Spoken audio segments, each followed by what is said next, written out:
உலகெங்கும் வாழும் ராஜ் தொலைக்காட்சி அன்பர்களே, என் நெஞ்சம் நிறைந்த நேயர்களே, எல்லாரும் நல்லா இருக்கீங்களா? எல்லாம் வல்ல அந்த இறைவனுடைய அனுக்கிரகத்தினால நீண்ட ஆயுள், நிறைந்த செல்வம், பூரண மனநிம்மதியோடு நீங்கள் வாழ்வாங்கு வாழணும்னு அந்த சுவாமியை நான் பிரார்த்தனை பண்ணிக்கிறேன். நீங்கள் நல்லா இருக்கணும்னு உங்களை ஆசீர்வாதம் பண்ணுறேன். உங்கள் ஆத்மார்த்த ஜோதிடர் நங்கநல்லூர் டாக்டர் பஞ்சநாதன்.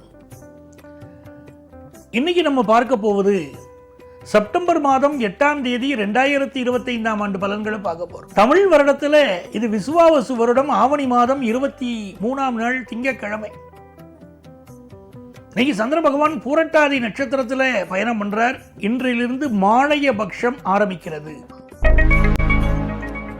மேஷராசி அன்பர்களே, மேஷராசிக்காரர்களுக்கு சந்திர பகவான் இன்றைக்கு லாபத்தில் அமர்கிறார். மேஷராசிக்காரர்களுக்கு நல்ல பாக்கியமான ஒரு வாழ்க்கை இருக்குன்னா ஜாதகத்தில் குரு பகவான் நல்லா இருக்காருன்னு அர்த்தம்.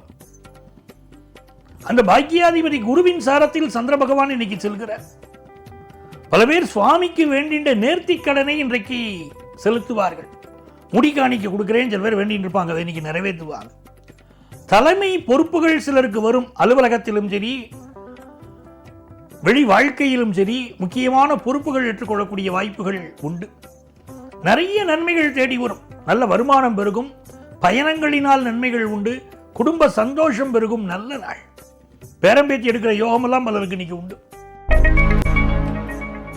ரிஷபராசி என்பர்களே, இன்றிலிருந்து மாழைய பட்சம் ஆரம்பிக்கிறது. 15 நாட்கள். பட்சம்னா 15 நாள். இந்த மாழைய பட்சத்து நாட்கள்ல நம்முடைய பித்ருக்கள் பூமிக்கு வருவதற்கு இறைவன் அனுமதி தருகிறார். அது 15 நாட்களும் நம்முடைய உறவினர்கள் எப்படி இருக்கிறார்கள், நம்மளுடைய பிள்ளைகள் எப்படி இருக்கிறார்கள் பார்ப்பதற்காக நம்முடைய பித்ருக்கள், நம்முடைய தந்தை தாய், நம்முடைய பித்ருக்கள், மறைந்த முன்னோர்கள் பூமிக்கு வராங்க, நம்ம இல்லத்திற்கு வருகிறார்கள். ஆகவேதான் இந்த 15 நாட்களும் திதி கொடுப்பது என்பது ஒரு மரபாக இருக்கிறது. சில பேர் எல்லா நாளும் முடியலைன்னா கூட சில நாட்கள் திதி கொடுப்பாங்க. மாழைய பட்சத்தில் திதி கொடுக்கலாம். அது தாய் தகப்பனாக இருக்கலாம். நம்ம குடும்பத்தில் ஆண்வாரிசு இல்லாதவர்கள் சில பேர் இறந்திருப்பாங்க, அவர்களுக்கு திதி கொடுப்பது இந்த நாட்களில் உண்டு. நெருங்கியவர்கள், இறந்து போனவர்களுக்கு திதி கொடுப்பது உண்டு. அவர்கள் ஆத்மாக்கள் திருப்தி அடைந்தமை வாழ்த்தினால் நம்ம குடும்பம் வாழும்னு ஒரு அர்த்தம். ஆகவே இந்த மாழைய பட்சத்தை அன்பர்கள் பயன்படுத்திக் கொள்ள வேண்டும். ரிஷபராசிக்காரர்களுக்கு இன்னைக்கு தன வருமானம் பெருகும். குடும்பத்தில் புதிய உறுப்பினர் ஒருவர் வந்து சேர்வார். அதே மாதிரி வியாபாரம் திருப்திகரமாக நடக்கும். மிதுனராசி என்பர்களே, மிதுனராசிக்காரர்களுக்கு ராசியில் இருக்கக்கூடிய குரு பகவானுடைய நட்சத்திரம் இன்னைக்கு. குரு பகவானுக்கு 3 நட்சத்திரம்: புனர்பூசம், விசாகம், பூரட்டாதி. அதுல பூரட்டாதி நட்சத்திரத்தில் இன்னைக்கு சந்திர பகவான் சென்று கொண்டிருக்கிறார். ஆகவே நல்ல தன வருமானம் வரும். ஆனா உடம்புல ஒரு பதட்டம் இருக்கும். தேக ஆரோக்கியத்தில் அக்கறை எடுத்துக்கிறோம். சில பேர் தேக ஆரோக்கியத்தை பற்றியே கவலைப்படுறதே இல்லை. அதெல்லாம் பார்த்துக்கலாம் அப்படின்னு விட்டுருவாங்க. உடம்பை வளர்த்தேன், உயிர் வளர்த்தேனேன்னு திருமூலர் சொல்றார். அதை புரிஞ்சுக்கணும். இன்னைக்கு ஒரு படபடப்பு இருக்கும். பிசினஸா இருந்தாலும் ஒரு படபடப்பு இருக்கத்தான் செய்யும். படிக்கக்கூடிய மாணவர்களுக்கு நல்ல முன்னேற்றம் வரும். தாயுடைய ஆசீர்வாதம் உண்டு. இது நல்ல பொருளாதார நிலையில் உயரக்கூடிய நல்ல நாள். கடகராசி என்பர்களே, கடகராசிக்காரங்களுக்கு இன்னைக்கு சந்திர பகவான் 8ஆம் இடத்திலும் 9ஆம் இடத்திலும் பயணம் செய்கிறார். இன்னைக்கு சாயந்தர பொழுது வரைக்கும் நம்ம அமைதியாகவே இருக்கிறோம். யாரையும் பகைச்சிக்கப்படாது. நம்ம பேசுற வார்த்தை இருக்கே, அதனால பல பிரச்சனைகள் வரலாம். ஒரு சொல் வெல்லும், ஒரு சொல் கொல்லும். அதை தெரிஞ்சுக்கணும். அதனால வார்த்தைகள் இன்னைக்கு விட்டுறப்படாது. யாரிடமும் பகை கொள்ளக்கூடாது. மறுநாள் முடிசூட்டு விழா. ராமனுக்கு குலகுரு ஆசீர்வாதம் பண்றார். முதல் அட்வைஸ் என்ன தெரியுமா? யாரோடையும் சண்டை போடக்கூடாதுங்கிறார். யாருடனும் பகை கொள்ளலன் என்ற பின் போர் ஒடுங்கும், புகழ் ஒடுங்காதுங்கிறார். உனக்கு நாட்டில் போர் நடக்காம இருக்கும், யார்ட்டையும் நீ சண்டை போடாம இருந்தேன்னா, ஆனால் உன்னுடைய புகழ் பெருகிக் கொண்டே போகும்னார். அப்படி இன்னைக்கு அமைதியாக இருக்கணும். நீங்க இந்த நாள் தேக ஆரோக்கியத்தில் அக்கறை எடுங்க. பயணங்களை அவாய்ட் பண்ணுங்க. பிசினஸ் முயற்சிகளை நாளை செய்து கொள்ளலாம். சிம்மராசி என்பர்களே, சிம்மராசிக்காரர்களுக்கு நல்ல வெற்றிகள் தேடி வரக்கூடிய நல்ல பொழுதாக இன்றைய காலை பொழுது அமைய போகிறது. நல்ல வருமானம் பெருகும். உங்க பிள்ளைகளுக்கு நல்ல முன்னேற்றம் ஏற்படும். இதுநாள் வரை நீங்கள் எதிர்பார்த்திருந்த ஒரு பண வரவு திடீரென்று வந்து சேரும்.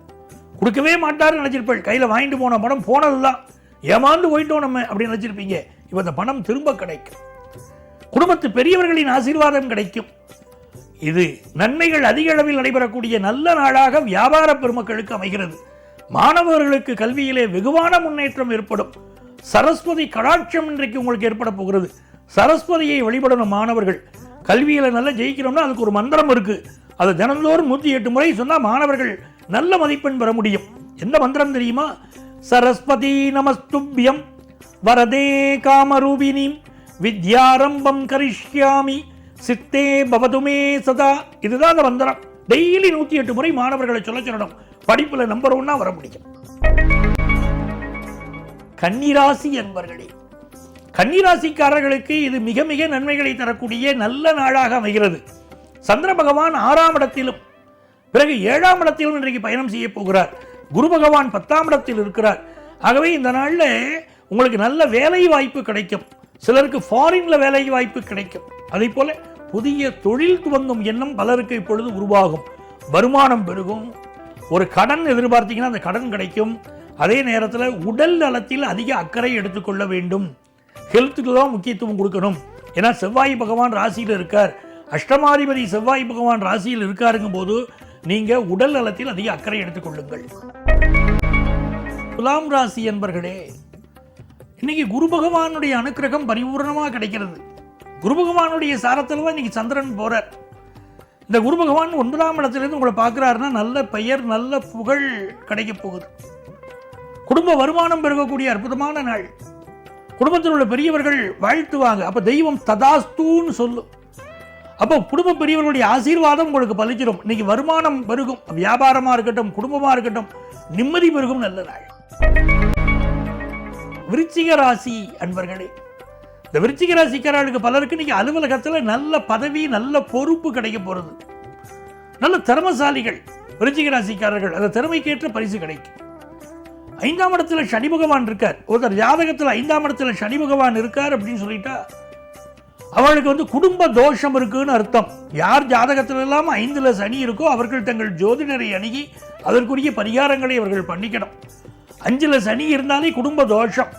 பரம்பரையாக ஒரு தோஷம் தொடர்கிறது. அந்த குடும்பத்தை பாதிக்கும். அடுத்த ஜெனரேஷனை பாதிக்காதபடி பரிகாரம் பண்ணிக்கிறோம். இந்த நாள் பொறுத்த வரைக்கும் உங்களுக்கு பண விஷயங்களில் கொஞ்சம் சிக்கனமாக நடந்துக்கணும். வியாபாரம் திருப்திகரமாக நடக்கும். மாணவர்களுக்கு கல்வியில புரியாத பாடங்களும் புரியும். தனுசு ராசி என்பர்களே, தனுசு ராசிக்காரர்கள் தன்னுடைய முயற்சியினால் பெரிய வெற்றியை பெறுவார்கள். ஒரு மரத்துல ஒரு பறவை போய் உட்காருகிறது. அந்த மரக்கிளை உடைஞ்சிருமோ நம்ம விழுந்துருவோமோன்னு அது பயப்படுறது இல்லை. ஏன்னா அது மரக்கிளையை நம்புறது இல்லை, தன்னுடைய சிறகுகளை அது நம்புகிறது. ஆகவே தான் எப்படியும் மரக்கிளை உடைஞ்சு விடுமோன்னு கவலைப்படுறதில்லை. விழுந்தா கூட அது பறந்து போகிறது. அப்படி உங்களுடைய முயற்சிகளை நீங்கள் அதிகப்படுத்திக்கிறோம். இந்த ஆஃபீஸில் வேலை போச்சுன்னா என்ன பண்ணுறது, ஆஃபீஸே போச்சுன்னா எனக்கு பாதிப்பு வந்துருமே அப்படின்னு நினைக்கக்கூடாது. உங்களுடைய திறமையின் மூலம் நீங்கள் முன்னேற வேண்டிய ஒரு நாள். புதிய வேலையை தேடுவதற்கு தயாராக இருக்கணும். வியாபாரத்தில் வெளிநாட்டு ஒப்பந்தங்கள் சிலருக்கு இப்போ கையெழுத்தாகலாம். நிறைய நன்மைகள் நடக்கக்கூடிய நல்ல நாளாக மாணவர்களுக்கும் அமைகிறது. மகர ராசி என்பர்களே, மகர ராசிக்காரங்களுக்கு வியாபாரத்தில் புதிய நபர் ஒருவரால் பிரச்சனை வரும்னு இருக்கு. அப்புறம் புதிய நபர்களை சேர்த்துக்க வேண்டாம். கல்வி படிக்கக்கூடிய மாணவர்கள் இன்னைக்கு குரூப் ஸ்டடியை அவாய்ட் பண்ணணும். அதே நேரத்தில் இந்த நாள் குடும்பத்தை பொறுத்த வரைக்கும் ஒரு சந்தோஷமான நிகழ்வுகள் உண்டு. திருமண விஷயங்கள் சிலருக்கு இன்னைக்கு ஃபிக்ஸ் ஆகும். நிறைய நன்மைகள் அந்த வகையில் வரும். குழந்தை பாக்கியம் கிடைக்கும். கும்பராசி என்பர்களே, கும்பராசிக்காரங்களுக்கு சந்திர பகவான் நல்ல தன வருமானத்தை தரப்போறார். அவருடைய பார்வை உங்கள் ராசி மேலே இருக்கிறதுனால குடும்ப கௌரவம் மேலோங்கும். அடுத்தடுத்து நடக்க போகிற சுப நிகழ்ச்சிகளுக்கு இப்பொழுது உங்கள் குடும்பம் தயாராகி கொண்டிருக்கும். குடும்ப வெற்றியின் ரகசியத்தை, உங்கள் வருமானத்தை யார்கிட்டையும் இன்னைக்கு வருமானம் வரக்கூடிய வழியை ஷேர் பண்ணிக்கக்கூடாது. இது உங்கள் பிள்ளைகளுக்கு முன்னேற்றத்தை தரக்கூடிய நல்ல நாள். பிஸ்னஸ் பண்ணுறவங்களுக்கு நல்ல வளர்ச்சி வரும். மீனராசி என்பர்களே, மீனராசிக்காரர்களுக்கு சந்திர பகவான் இன்னைக்கு 12ஆம் இடத்திலும் ராசியிலும் இருக்கக்கூடிய அற்புதமான நாள். சிலருக்கு வேலை மாற்றம் ஏற்படும். சிலருக்கு வேலையில சில நெருக்கடிகள் இருக்கும். வெளிநாட்டு வாய்ப்புகள் கைகூடி வரும். புதிய வீடு மனை வாங்கக்கூடிய யோகம் உண்டு. காது சம்பந்தப்பட்ட பிரச்சனைகள் சிலருக்கு வரலாம். வியாபாரத்துக்கு தேவையான கடன் உதவி கிடைக்கும். அன்பர்களே, நாளைய பதிவில் மீண்டும் சந்திப்போமா?